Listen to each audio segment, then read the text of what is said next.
प्रभु तेरी वाणी जीवन की रोटी, नैनों की ज्योति अंधेरा मिटाती।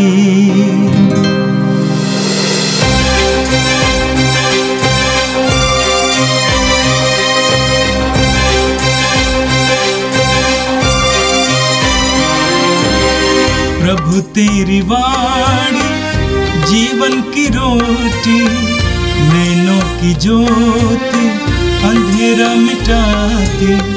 प्रभु तेरी वाणी जीवन की रोटी, नैनों की ज्योति अंधेरा मिटाती।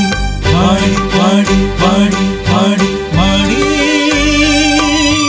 पवित्र है, शाश्वत है, जीवन का मन्ना है।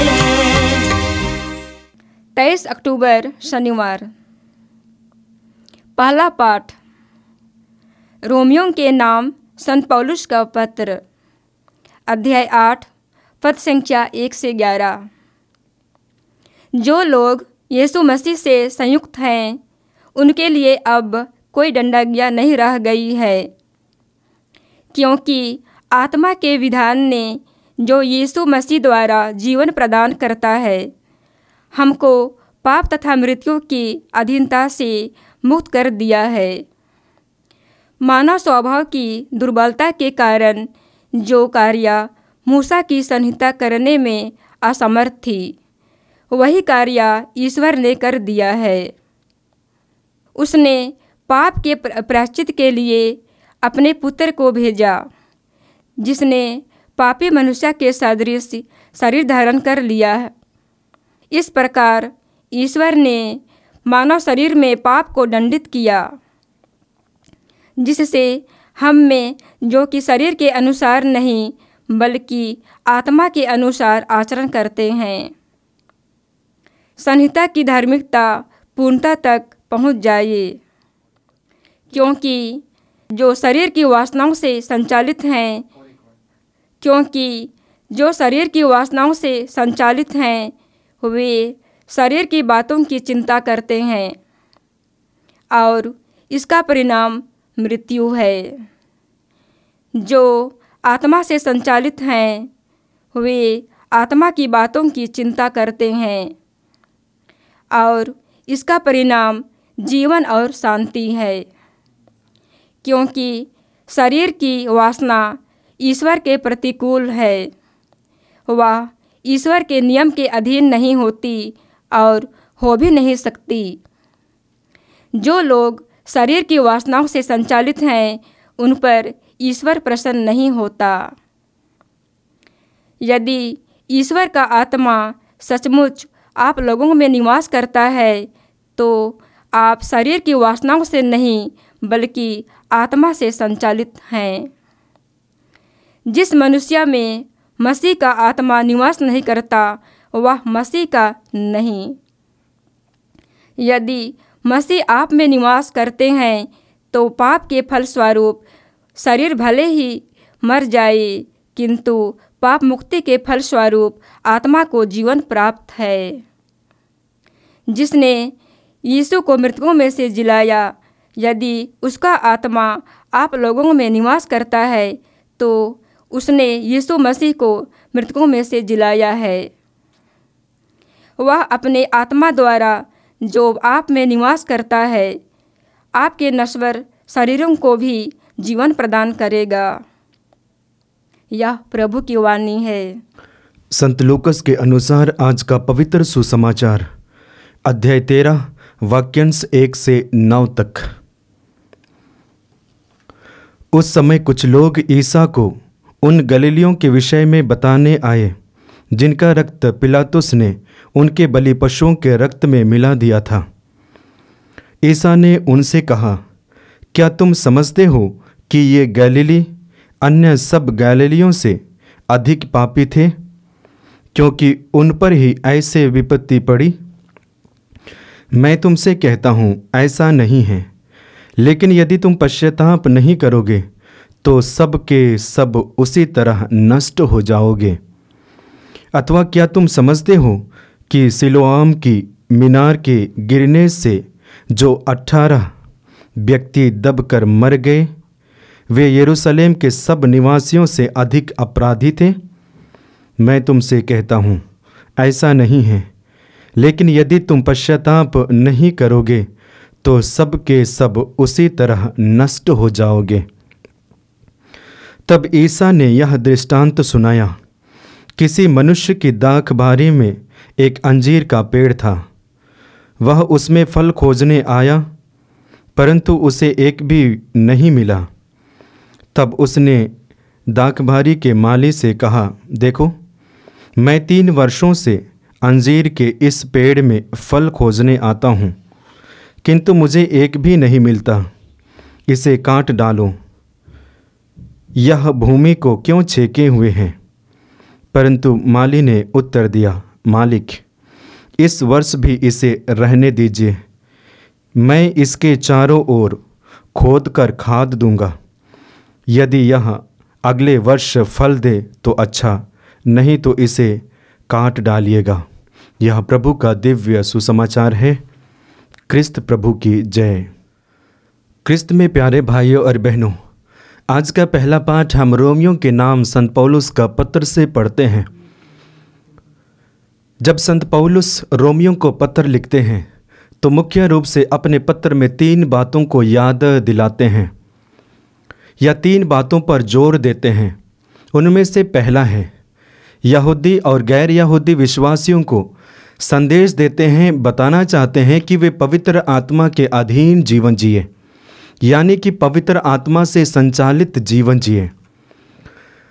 दूसरा बात जो अपने पत्र में ध्यान रखते हैं वह यह है कि गैर यहूदी और यहूदी विश्वासी आपस में एकता बनाए रखें।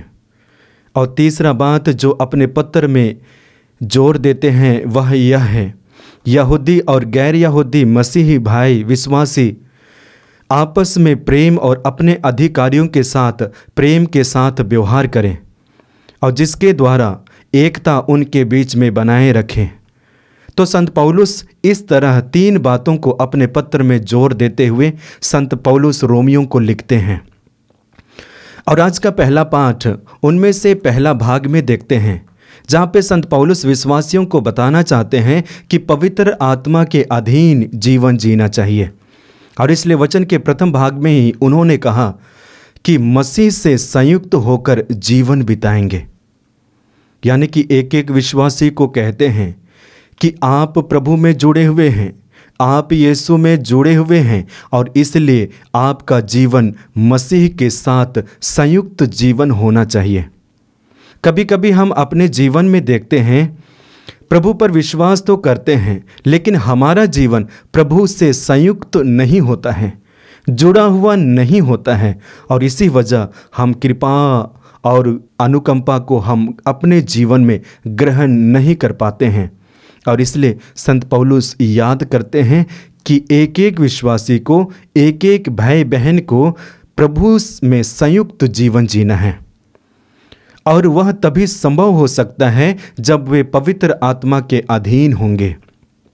और इसलिए आगे वचन में पढ़ते जाएंगे तो 2 तरह के लोगों को प्रकट करते हैं।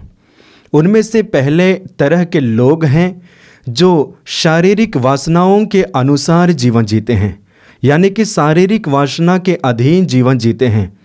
और ऐसे लोग अक्सर इस तरह होते हैं, स्वार्थ होते हैं, अपने बारे में सोचते हैं, शारीरिक चिंताओं के बारे में सोचते हैं, शारीरिक तृष्णा के बारे में सोचते हैं, शारीरिक तृप्ति के बारे में सोचते हैं। और इस प्रकार के जीवन जीने वाले लोग प्रभु से जुड़ नहीं सकते, क्योंकि सब कुछ व्यक्तिगत होता है, सब कुछ अपने स्वार्थ के लिए होता है। और इसलिए संत पौलुस याद दिलाते हैं कि हमें पवित्र आत्मा के अधीन जीवन जीना है। दूसरे तरह के लोग जो वचन में हम पढ़ते हैं वे हैं पवित्र आत्मा के अधीन जीवन जीने वाले लोग हैं। वे ईश्वर का अनुसरण करते हैं, ईश्वर की शिक्षा के अनुसार जीवन जीते हैं और उनके जीवन में पवित्र आत्मा का फल और पवित्र आत्मा का वरदान दिखाई देता है। वे प्रभु के करीब रहते हैं, वे लोगों के करीब रहते हैं, वे लोगों के दुख दर्द और पीड़ाओं को समझते हैं। क्यों? क्योंकि उनके जीवन में पवित्र आत्मा का फल और वरदान कार्य करता है। आप जानते हैं कि पवित्र आत्मा का फल और वरदान क्या है, और इसके बारे में वचन में हम पढ़ते हैं, विशेष करके गलातियों के नाम संत पौलुस का पत्र अध्याय 5 वाक्य 22 से 23 के बीच में पवित्र आत्मा के फल के बारे में प्रेम, आनंद, शांति, सहनशीलता, मिलनसारी, दयालुता, ईमानदारी, सौम्यता और संयम। जो व्यक्ति पवित्र आत्मा के अधीन जीवन जीते हैं वे इस तरह जीवन जीते हैं: प्रेम, आनंद, शांति, सहनशीलता, मिलनसारी, दयालुता, ईमानदारी और सौम्य। और इसलिए संत पौलुस जोर देते हैं कि हमें इसी तरह जीवन जीना है। तो पहला पाठ के द्वारा हमारे लिए संदेश है कि हम व्यक्तिगत जीवन में पवित्र आत्मा के अधीन जीवन जिएंगे, क्योंकि जब पवित्र आत्मा के अधीन में होते हैं, पवित्र आत्मा हमें पिता के पास ले चलता है, हमारी अगुवाई करता है, हमारे साथ साथ चलता है। जैसे कि यूहन्ना के सुसमाचार अध्याय 14 वाक्य 16 में जो प्रभु यीशु मसीह ने अपने शिष्यों को वादा इस प्रकार किया, मैं पिता से प्रार्थना करूंगा और वह तुम्हें एक दूसरा सहायक प्रदान करेगा जो सदा तुम्हारे साथ रहेगा। और इसी बात को संत पौलुस जोर देते हैं। तो व्यक्तियों के जीवन में, विश्वासियों के जीवन में जब पवित्र आत्मा का अभाव होता है, संसार प्रवेश करता है, शारीरिक स्वार्थ प्रवेश करता है, विनाशकारी तत्वाएं प्रवेश करते हैं, और इस तरह मनुष्य धीरे धीरे पतन की ओर बढ़ता है। लेकिन पिता हमें पतन होने नहीं देता है, पिता हमें खोने नहीं देता है। और इसी बात को संत पौलुस एहसास और प्रेरित करते हैं कि सभी को पवित्र आत्मा के अधीन जीवन जीना है, यीशु मसीह से संयुक्त जीवन जीना है। क्यों? क्योंकि प्रभु यीशु मसीह हमारे लिए इस पृथ्वी पर आए, हमारे लिए मनुष्य बने और हमारे लिए अपने संपूर्ण जीवन को न्यौछावर किए, अर्पित किए, और उनके जीवन, मृत्यु और पुनरुत्थान के द्वारा, पवित्र रक्त के द्वारा हम पापों से मुक्त किए गए, आज़ाद हुए, स्वतंत्र हुए। और इसलिए जब हम आज़ाद हैं, जब हम पाप से मुक्त हैं, तो हमें प्रभु से संयुक्त होकर जीवन जीना है। आज के पहले पाठ में पुनः हम देखेंगे संत पौलुस पुराने व्यवस्थान को याद दिलाते हैं। पुराने व्यवस्थान में पापों के प्रायश्चित के लिए बार बार बलि चढ़ाई जाती थी, लेकिन जब नए व्यवस्थान में प्रभु यीशु मसीह का आगमन होता है, एक ही बार हमेशा के लिए बलि बने और एक ही बार हम हमेशा के लिए पाप मुक्त किए गए। लेकिन कमजोरी है जब हम बार बार पाप में गिरते हैं। लेकिन संदेश हमारे लिए आज प्रथम पाठ के द्वारा कि हम पवित्र आत्मा के अधीन जीवन जिए। जब हम पवित्र आत्मा के अधीन जीवन जिएंगे, सच्चे परमेश्वर के पुत्र पर विश्वास करेंगे जो अपने जीवन, मृत्यु और पुनरुत्थान के द्वारा हमें जीवन और मुक्ति दिलाए हैं। ख्रिस्त में प्यारे भाइयों और बहनों, आज के सुसमाचार में प्रभु यीशु मसीह पुनः संदेश देते हैं। संदेश यह देते हैं कि हमें पश्चाताप का जीवन जीना है। मनुष्य होने के नाते हम बार बार पाप में गिरते हैं। मनुष्य होने के नाते बार बार हम ईश्वर से दूर चले जाते हैं। मनुष्य होने के नाते बार बार हम ईश्वर से विमुख हो जाते हैं। लेकिन प्रभु हमारे लिए एक जो मार्ग तैयार करते हैं वो पश्चाताप का मार्ग है। जब हम पश्चाताप करते हैं, पुनः प्रभु के पास लौट आते हैं और ईश्वर हमारे लिए अवसर देते हैं कि हम पश्चाताप करें। पश्चाताप के द्वारा ईश्वर के पास लौट आए। और इसलिए आज के सुसमाचार में प्रभु यीशु मसीह याद दिलाते हैं, जब तक तुम पश्चाताप नहीं करोगे सब के सब नष्ट हो जाओगे। जी हाँ, जब हम पश्चाताप नहीं करते हैं, धीरे धीरे हम मृत्यु की ओर बढ़ते हैं। क्यों? क्योंकि पाप का वेतन मृत्यु है। पाप का वेतन मृत्यु है, किंतु जो परमेश्वर पर विश्वास करते हैं उसके लिए अनंत जीवन प्राप्त है यीशु मसीह में। और इसलिए प्रभु यीशु मसीह पश्चाताप पर जोर देते हैं। बाइबल में ऐसी कई सारी घटनाएं पढ़ते हैं जहाँ पे पश्चाताप के बारे में वर्णन है। और सुंदर घटना हम बाइबल में पढ़ेंगे, वहाँ पे हम देखते हैं, विशेष करके यूहन्ना लूकस के सुसमाचार अध्याय 23 वाक्य 39 से 53 के बीच में, वहाँ पे यीशु मसीह के साथ टंगे हुए उन डाकुओं के बारे में वर्णन है। यीशु के अगल बगल में डाकू टंगे हुए थे। उनमें से एक डाकू जो यीशु मसीह की निंदा करता था, और उनमें से एक डाकू जो प्रभु यीशु मसीह के साथ पश्चातापी हृदय के साथ जुड़ जाते हैं। उन्होंने कहा कि प्रभु, यदि आप अपने राज्य में आएंगे तो मुझे भी याद कीजिएगा। तब यीशु ने कहा कि मैं तुमसे कहता हूँ, आज ही मेरे साथ परलोक में होंगे। देखिए, अंतिम पल में वह डाकू ने पश्चाताप किया, अंतिम पल में वह डाकू ने मन फिराव किया, और तब यीशु ने कहा कि आज परलोक में, स्वर्ग में मेरे साथ तुम होंगे। यानी कि पश्चाताप के द्वारा हम प्रभु के पास पुनः लौट आते हैं। पश्चाताप के द्वारा हम पुनः प्रभु के पास लौट आते हैं। और इसके विषय में वचन में पढ़ते हैं, प्रेरितों का कार्यकलाप अध्याय 3 वाक्य 19 में पढ़ते हैं, आप लोग पश्चाताप करें और ईश्वर के पास लौट आए, जिससे आपके पाप मिट जाए। आप लोग पश्चाताप करें, ईश्वर के पास लौट आए, जिससे आपके पाप मिट जाएं। तो अपने जीवन में हमें पश्चाताप करने की ज़रूरत है। पश्चाताप जब हम करते हैं, कैसे करते हैं? सबसे पहले हम चेतना में आते हैं, यानी कि होश में आते हैं। हमें एहसास होता है कि हमने किस प्रकार की गलती की है। हमें एहसास होता है कि हमें नहीं करना चाहिए था, लेकिन हम लोगों ने कर डाला है। एहसास होता है। यह बात भी, इस बात को भी हम जानते हैं कि यह गलत है, विनाशकारी है। और तब हम पश्चातापी हृदय के साथ निर्णय लेते हैं कि मैं उठूंगा और पिता के पास जाऊंगा, जैसे कि उड़ाव पुत्र ने कहा। तो पश्चाताप के द्वारा हम सबसे पहले होश में आते हैं और पिता की ओर बढ़ते हैं। और इसलिए प्रभु यीशु मसीह बताते हैं कि हमें अपने जीवन में पश्चाताप अति महत्वपूर्ण है। इसलिए प्रभु यीशु मसीह कहते हैं कि यदि तुम पश्चाताप नहीं करोगे तो सब के सब उसी तरह नष्ट हो जाओगे। और इसके बाद उनको समझाने के लिए एक सुंदर दृष्टांत प्रस्तुत करते हैं। और दृष्टांत इस प्रकार है कि किसी मनुष्य की दाखबारी में एक अंजीर का पेड़ था। वह उसमें फल खोजने आया, परंतु उसे एक भी नहीं मिला। तब उसने दाखबारी के माली से कहा, देखो, मैं 3 वर्षों से अंजीर के इस पेड़ में फल खोजने आता हूँ, किंतु मुझे एक भी नहीं मिला, इसे काट डालो। यानी कि मालिक उनके खेत में जो अंजीर का पेड़ था, फल ढूंढने आता है।